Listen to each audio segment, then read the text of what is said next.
My name is Jasmine, and I am 25. Hi, my name is Danielle. I'm a freshman at Rice and I'm from New York. Hi, my name is Blessing. I'm a student at Rice University. Hi, I'm Marcy Zier. I'm a freshman at Rice University.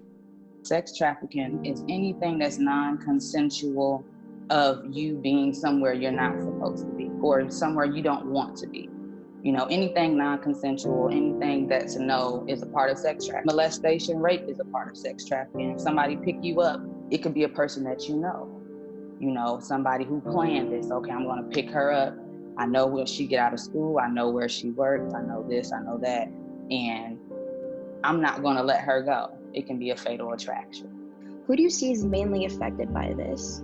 People in urban communities, majority that are in, a low income based community, people of color, because these are places that they consider, because I'm not going to say that they are, but they consider high crime rate places. So they think because of the activity, certain things they can get away with. They seek in these particular areas.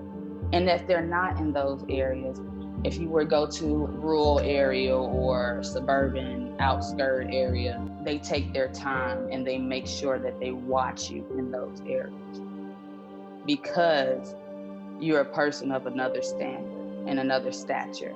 At the time of my victimization, I didn't know what human trafficking was, but I knew that being a person of color didn't make it any easier. Many of my buyers, both male and female, were white. To be purchased is the ultimate feeling of objectification. The buyer was in charge and the victim was inferior. That was pretty clear. During that hour or so, they owned your body, but it often felt like they owned you. These power dynamics, combined with racial differences, heighten the perceived feelings of inferiority. The concept of racism is based on a belief that one's race is superior, so the purchasing of a person of color by a white molester could easily be experienced as a possibly unintended act of racism. People of color, it's like, 48 hours. We have to wait 24 hours. We have to do this, we have to do that. We don't get the mainstream coverage that we need because they're not letting it be known that it's really affecting our community the most. America is a melting pot, and we often refer to Americans in reference to their heritage. African American, Asian American, Native American, but we rarely say European American. Caucasian is considered the norm, and everyone else is a subcategory of sorts. The sex industry is no different. Pull up the categories on any pornographic website: ebony, Latina, Asian, interracial. White is standard, and everything else is a specialty, a fetish, and a subcategory. The life of trafficking is also no different. If someone bought you, it was because they wanted to experience and insert ethnicity here. Aside from your physical body, your identity boiled down to nothing more than the ethnicity. As a male victim of color, I noted that my peers and I were often bought to play a dominating, aggressive sexual role, which played into stereotypes and fantasies about people of color as savage, beasts, or thugs. Your identified ethnicity was now a selling point used to advertise you. It's important to remember that trafficking is a business, just like any other, and race is a factor in the product. They pick a lower income area, and it's not because they want to be in a low income area, it's because they have no choice but to be there. And instead of helping the people of color in those areas, they just decide to dispose of them. And it's tough and it's hard being, a human, and you can't change how you look. You can't change the color of your skin just to be important. We were sold for a certain amount of money for 30 minutes or an hour. Allow me to repeat myself. We were sold. In my case, being a person of color sold by a white person to other white people was painful on multiple levels. It wasn't until my adult years that I was able to process how closely this aligned with racial oppression. I can't compare one victim's experience to another's, but I will say that race can add an additional layer of oppression. This is especially true when noting that white peers were sometimes sold for more money simply because of their race. My dark-skinned friends and I were sold for less. These aren't just ideas about relative worth in society or perceived racial disparities. These are cold, hard numbers that taught us that white children were literally worth more than children of color. Trafficking exemplifies the continued racism and oppression that exists in modern-day America.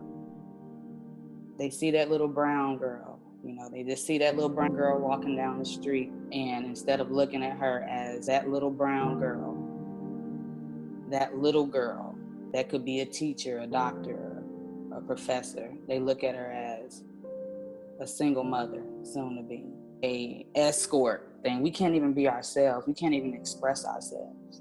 We're objects in every aspect of the world, medically, on the law side, government, politics, however you want to look at it, we are objects. People of color.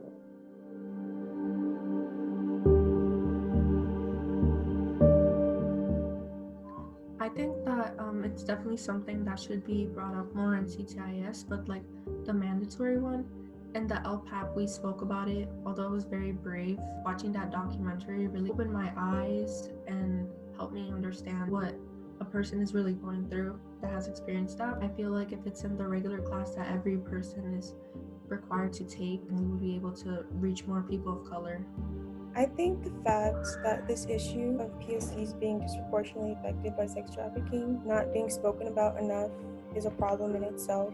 I think that more people who have privilege, especially institutions like Rice, or mainly PWIs, should be more adamant about highlighting these certain issues. Honestly, I think that not highlighting it, but boasting about how you protect your minority students through a culture of care and not highlighting the fact that we live in a city with the highest danger of being sex trafficked is irresponsible, and that Rice needs to do better.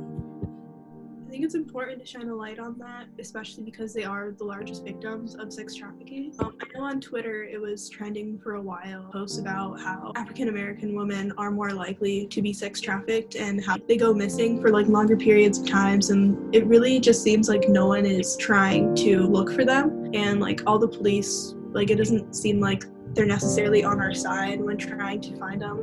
It's like, oh, well, maybe they ran away, or maybe they're just doing drugs, or there's just like different theories. Like it's like they don't want to admit that it's sex trafficking.